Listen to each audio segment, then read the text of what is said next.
Hear now the words of the 8 immortals.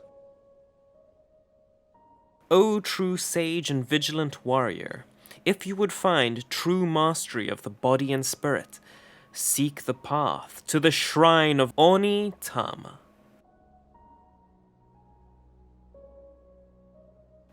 The Book of Heaven, 7th Scroll. Carved into the crags of the mist-shrouded mountains of ancient Japan lies the shrine of Onitama. It is a place of enlightenment and skill, a site dedicated to the spirits that guide the schools of martial arts across the land. Masters of these schools hazard the journey to Onitama with their most promising disciples, to meet within its hallowed walls and to prove their superiority in battle against the others. These contests are more than simple combat, for in this place, the animal spirits that guide the schools whisper their guidance to the masters and bolster the students with otherworldly strength and dexterity.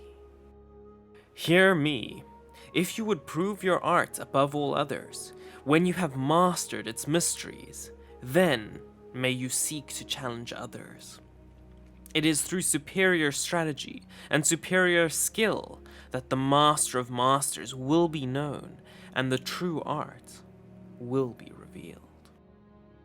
The Book of Heaven, 2nd Scroll. These words are written in the presence of the scribes of Onitama.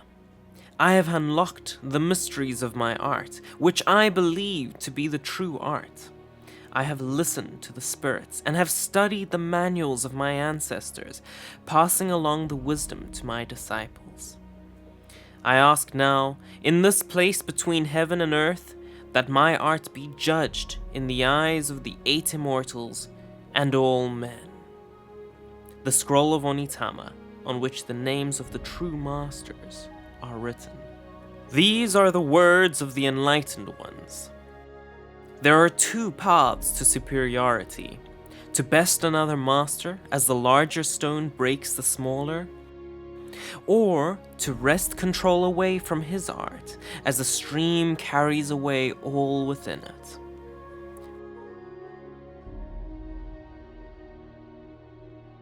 Welcome to Onitama, a game designed by Shinpei Sato and developed by Brian Pope and a number of other wonderful people. This game normally takes about 15 minutes to play and is a game of martial combat between 2 players. I would almost describe this as a dynamic version of chess that I think everyone should be playing. This is an elegant and simple game between 2 players made up of the following components. There are 2 masters and 4 students, where each player has their own set of 4 students and 1 master, and it's played on the simple 5x5 board on this playmat over here. There's also a number of cards that come with the game, so I have 1 expansion, so there are a couple more cards, and I'll speak about the expansions just now. When playing, your first playthrough may be a bit rockier than the others, but as soon as you start going, you'll see how simple it is and you'll be able to play it without any problems. To set up, you each take one of the temples and the correct colored master, as well as set up all your pawns next to them. Then, you're going to take your cards, you're going to do a quick shuffle of them, and hand out 2 to each player, putting it on the board in front of them, facing towards them. Then you're going to take one more card, whatever it may be, and you're going to place it in the middle. And you're going to investigate the stamp in the corner. So in this case, the stamp is red. That means the red player will go first. The rest of the cards you can just put off to the side. They won't be featuring in this game. The cards in front of you denote the possible moves that you can make, and as you play, they will be rotated between the 2 players on this board, such that each player will likely have played with all the cards a number of times before the end arrives. The aim of the game is to win in one of two different ways. Either you find some way to capture your opponent's master. This is called the Way of the Stone, when you prove your superiority in combat directly and take them out. And you can take the opponent's master out with your master or with one of your pawns. Or the second way of winning is the Way of the Stream, where you find some way to move your master across into the opponent's temple, thereby proving your victory, your mastery over them, by having managed to get through their defenses and take it over. You can only do this with your master specifically. Bringing your pawn across to their temple in some way does not grant you the victory. Cool, so I've explained how you win, what the aim of the game is. Now I need to explain how you move, because that is critical. It's all you do in the game. So I'm going to set up a piece in the middle of the board and explain using the cards the different ways of moving. Say I had this pawn, I'm just going to put it right here in the middle, and it is red's turn to move. So obviously this is unlikely, as the blue player would normally have had some pieces out, but in any case, imagine this is here. You move with one of the two cards in front of you. So on your turn, you're going to choose one of your cards and make a move that you're able to do using that card. How does that work? Well, let's first look at the mouse card. Using the mouse card, or any card, imagine your piece that you're looking at as the centerpiece, as that black square on the card. So if this is that black square on the card, the highlighted squares, the colored in squares, are the places you can move. So using the mouse card, this piece could move straight forward, could move right one square, or move diagonally backwards. If we were to imagine them using the boar card, they also have three moves. They could move left a square, right a square, or forward a square. You'll see that both of these two cards here have two of the same moves. That's just how it happened. In this case, if you want to move forward, you can choose which card you want to do it with. When you choose to make a move, say I want to move right and use the boar card, then what you do is you're going to take your card and you're going to swap it out with the middle card and rotate the middle card to face the opposing player, the opponent. What this means, in essence, is that the cards are going to be cycled between the two players as you play, proving a very dynamic combat. Very often, your choices are going to be about what cards you want or don't want your opponents to have in certain positions, and that will also influence the moves you make. Now, for example, they can't use the boar card immediately, but after they make their next move, they will have the boar card that you placed in the middle for them. That's how you play the game. It's very simple. Each turn, you're going to make a move using one of your cards in front of you and swap it out with the card in the middle. Each move you make will drastically alter the situation in terms of what squares you control and are attacking.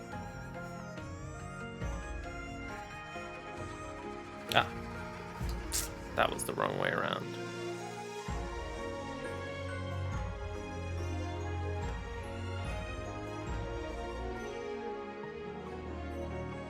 So imagine you've played a game and come to a position somewhat like this. Here, I'm going to use this position to demonstrate what might happen to your control of the board for different pieces and overall as you make your move. So say here, we look at our cards and we see that the elephant sort of controls two diagonals, the rabbit controls one diagonal, and the boar controls straight forward once we get the boar. So what will happen is, if we take a look at what happens when we move, say, the master and use the elephant card, we will lose a lot of the squares we control, but gain others, or swap them in different ways, changing the position completely, allowing our opponents new ways through, especially now that they might use the elephant for a second diagonal after they do their monkey and do, I don't know, some kind of crazy move that is valid in the situation. So I want to briefly talk about the expansions to this game and why you might want to get them. When you first start this game, you get 16 cards with your collection. These are different move cards that allow you to move in different ways. These aren't necessarily those 16. And if you buy the first expansion, you get an additional 16 move cards that allow you to move in more ways. This means that every game you play is going to be slightly different and more dynamic based on the cards you get, because each set of 5 cards that you draw and then reshuffle have wildly different potential moves leading to very different games. And there are lots of interesting cards out there that do different things. The second expansion introduces a neutral piece into the board called the Wind Spirit. The way the Wind Spirit works is you'll be able to use some Wind Spirit cards or normal move cards to move the spirit instead of one of your own pieces, and that can allow you to swap different pieces on the board, and it's a whole new level of dynamism that I haven't played with yet. How to level up your Onitama gameplay, and different strategies I've come up with or thought about or applied from other situations like chess that I think might be valuable, and things to think about when you're playing this game. I think one of the best things you can do to level up your gameplay is just to play more. Like chess, you're going to play more. As you play, you're going to get a better feeling for the game, you're going to understand it, and you're going to start coming up with ways of thinking and strategies that might help you. The next thing you'll want to do, and this is more for beginners, right as you start playing the game, is you're going to want to keep track of the different cards on the board and their possible moves and what they could mean for your opponent and how your moves are going to affect them. For example, on this set of 5 things, you'll want to look at what different moves are available. We'll see that there is only one card here with a straightforward, that's the Viper. So you're going to want to remember that the Viper is out there and who's holding on to it, because cards have value for their different potential moves, and being the only one with a straightforward move would mean it is quite strong in this position, likely. Then, for example, you'll see there are different diagonals, the Otter and Sable, which are actually mirrors of each other. We have the Mantis, which gives you 2 straightforward diagonals, and the Dragon is a card you must remember is out there because, for example, this has quite a wide-ranging jump that can really take you by surprise if you're not expecting it, because if you had, say, an opponent piece there, and you moved your piece there, and they had the dragon, they could capture a cross like that without you being able to respond. The next thing you're going to want to do is a very classic thing to do in any kind of board game or tactical game. I mean, it's talked a lot about in chess, and that's thinking some number of moves ahead. You need to be thinking for every move you make, say I moved here with the Sable, that this card is going to be going to your opponent and they will have it available within their next turn. And that they might be thinking of making some specific move. Say they want to hold on to Viper and they'll play the Otter. And getting this and enabling them to make another move later on. You want to keep thinking in this way till you've enumerated all the possible situations you think make sense and how it will affect the cards you're holding, the cards your opponents are holding, and what that means for various dynamics when pieces are close by and threatening each other, and the ways that they can trade. That brings me to the next point, calculating trades. This is something I don't see a lot of beginner players do, and it's actually quite important. You want to try and maintain an equal number of pieces, or, ideally, have more pieces than your opponent. To do this, when you encounter trades with your opponent, you don't want to end up with one piece less than them after it's done. So if we look here at this situation, say this pawn was here, and moved forward, whatever, and we're here now, and it's red's turn to play. If we look at the trades, we will see that the red player has 2 potential pieces, or well, 3 pieces, but 2 cards that will allow them to take this piece here in the middle. But if you look at what the blue player has, they have no way of taking it back. So in this very situation, they're just going to lose a piece and not be able to take it, to gain it back. But if they had a card that would allow them to take back, say I modify this situation slightly, you still want to think through all the trades to the end. So in this case, if red claimed a piece, played the sable, and blue claimed it back, the piece could still be claimed back again by the red player, meaning they are now ahead a piece. So it's always important to think through the trades. In this case, there was one more thing hidden there, in that even if this player did not have the dragon card, they were gifted a card by their opponent, the otter, that would have allowed them to take in another way. Instead of having to give up the dragon, they could have taken with the otter, which was given to them by the opponent as part of the trade. So that is one thing you need to keep your eye on. Make sure that when you start bringing pieces so that they can be swapped out between you and your opponent, that the swaps are at least equal or in your favor. These first few things I've talked about are quite basic, and you'll start understanding them as you play the game, especially thinking a few moves ahead in Onitama takes a bit of practice because of the nature of the card that goes to the middle but isn't immediately available to your opponent. However, there are more advanced things you need to start thinking about, especially as you want to improve your strategy. The first thing I want to talk about is when you want to bring your master out. Oftentimes, when I play at least, my master stays back a little. You know, pawns come out, you know, maybe there's some sort of tussle with the pawns in the middle, and things get traded out. Say this happened. The thing is, you want to bring your master out for the potential to make your way through to the way of the stream method, because there are 2 ways of winning. You can't just focus on trying to bring all your pieces and not your master and take out their master. You want to have the best chance possible of winning, and there are 2 ways to win. So you want to advance on both fronts where possible. So if I could move my master in such a way out that it couldn't be taken, and through and get it close to the opponent's temple, that is the other path to victory. So when do you want to do this?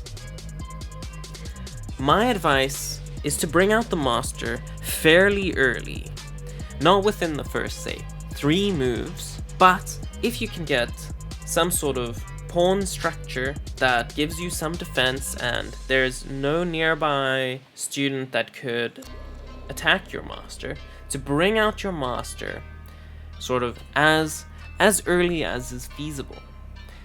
Now, this comes with some caveats. You want to bring your master out such that it's in a defended place, that your other pawns have options, that there's no way for your opponent to easily threaten you. But being even 1 square forward is often very valuable and brings you a lot closer to your opponent's temple. Being 2 squares out very early isn't very good, but just having more options for your master than being stuck on the back rank is important. Now, you'll feel this when you play games, when your opponent brings their master out rather early, and you start realizing, oh, I have no threats, or maybe we've traded out some pieces, and I don't have a very easy way to defend my temple, and I'm nowhere near their temple. It makes you feel a lot more behind, so you want to be on top of the situation, and being sort of an early aggressor in the master battle, because it's not just about the pawns. The next thing I'd like to talk about is the 2-move mate. This is something I've named, and it normally happens a lot later in the game, when there are many fewer pieces and one of the masters has made their way a lot closer to the temple. See, this master is only two potential moves away from his temple, but he's also 2 moves away from your temple. If we look at his cards here, he could take exactly 2 moves using the cards available in his hand, or, in the case where he's guaranteed to get something from your hand that will enable this to work, to find his way into your temple. He could move straight with the Viper and diagonally with the Mantis. You'll see he can't take with the Mantis here because the opponent's master is protected with the Dragon. This means that after 1 move, if you don't have any way of taking the opponent's master, you are going to lose, because there's nothing you can do as part of before their next move to stop them from going into your temple. So you've got to be very, very careful when the opponent's master is close to your temple, within 2 moves of your temple, that you put in some safeguard that will prevent them from moving into that position 1 move away from your temple. Now, if we look at this position here, and this master obviously wants to move here, if we said it was the red player's turn to move, they need to find some way of preventing this master from getting into their temple. And sometimes it's impossible, and you'll normally want to have thought a bit more ahead by that point. So in this situation, you can see it's already too late, and the red player has been outplayed by allowing the blue master to get the cards and situation in such a way that they can sneak their way in to the temple in a guaranteed fashion. No matter what you do in this situation, say even moving your master there with the otter, there's nothing you can do to prevent your annihilation.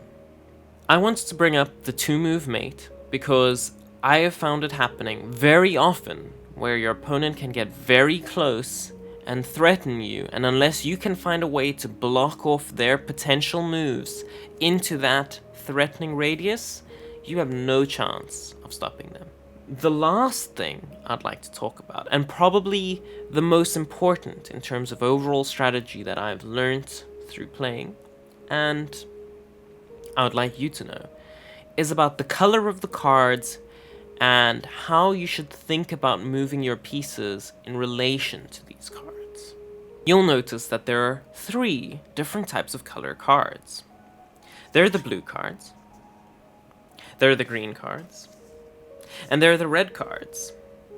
And these all actually have a meaning. The blue cards generally move leftwards. And when I say leftwards or rightwards, I mean in sort of a more upwards direction as well. So their general facing is to the left. So you'll see here, the otter allows you to move up and left.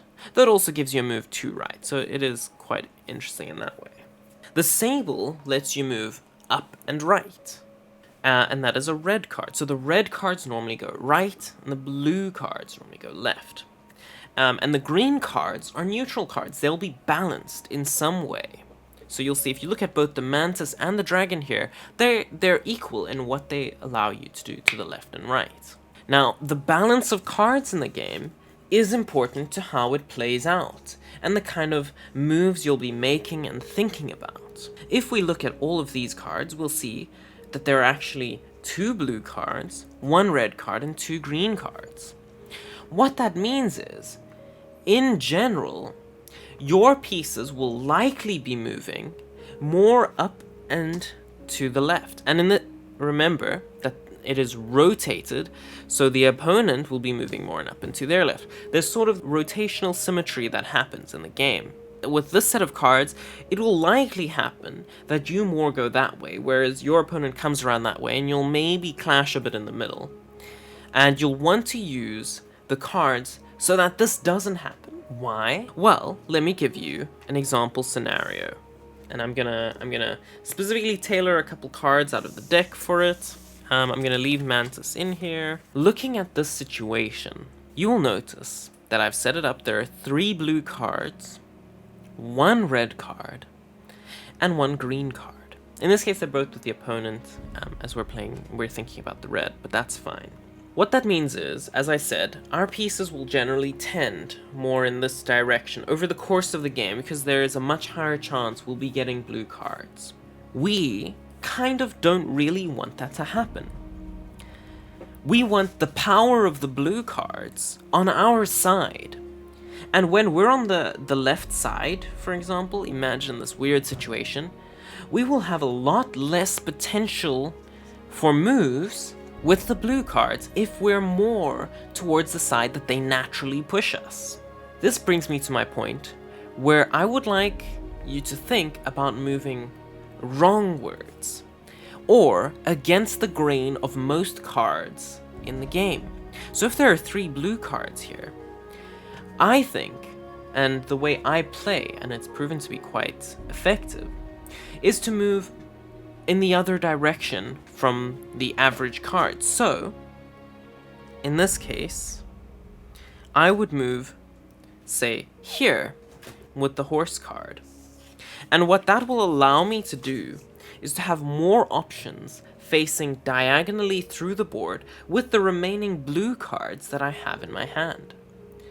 If I manage to keep more of my pieces sort of to this right side, what that means is I'll be exerting a lot more pressure whenever I have blue cards going across in the way they're intending to go. And that's one very important way of thinking about the different pieces and moves. You'll notice that there's a rabbit card, and what can sometimes happen is that you're locked out of potential moves if you move too much in one direction. So, in this case, if this player had, sort of moved in this way, their rabbit's 2-step hop is locked out of them by all of these pieces because they have moved more in that direction. So if this game had a lot more red cards, the blue player in this position would have a lot less sort of effect on the board, as it would be mostly facing right. In this case, this is almost the correct way to move, because they will have pressure from the blue cards coming across and to the left. Ultimately, that is my point. Look at the balance of cards, and think about how they'll be moving your pieces sort of on average throughout the game, and think about how they can apply the most pressure. Blue cards apply pressure sort of up and to the left, red cards apply pressure up and to the right. So what you want to do is move against them, or even kind of centrally if you can, so that you have the widest breadth of possible moves that you can make, allowing you control over the game. Part of the game will be about holding on to valuable cards for your position, or cards that would be extremely valuable in your opponent's position, and using them to control the game. Why should you be playing Onitama? Well, I have a couple reasons for you. First off, I think it's an incredible game. It's very simple but very elegant and extremely dynamic. Each game you play is going to be very different from all the rest depending on the cards you get. Sometimes you'll get a game that only has diagonal moves, or only straightforward moves and sort of sideways and backwards moves. Those games are going to be very different than the ones you're playing. Another reason I think you should play is that it's a lot less known than other games, like chess. So with chess, you'll have some friends or people that are a lot better at it, have played it so much more than you, whereas with Onitama, it will be a lot more unique and different every game. Your opponent can't have studied the game and have a best strategy or a correct set of moves, because the game's going to be different based on the cards every time. It's a lot more even of a playing field, only sort of tipped over by the amount of strategy you apply, how much you think forward. The last reason you should be playing Onitama? Well, I'll be hosting an Onitama tournament with a cash prize, not a very big cash prize, of $50 that you will be able to win if you win the tournament. You can use this to learn how to play. There are websites online you can play Onitama, like Tabletopia, with expansions and with your friends.